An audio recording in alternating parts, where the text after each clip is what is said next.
आटगर राख्नलाई सुखले।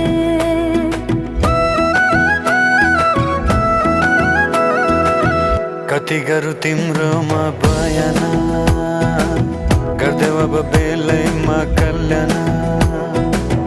कति गर्छौ बयान मुखले, आटगर राख्नलाई सुखले।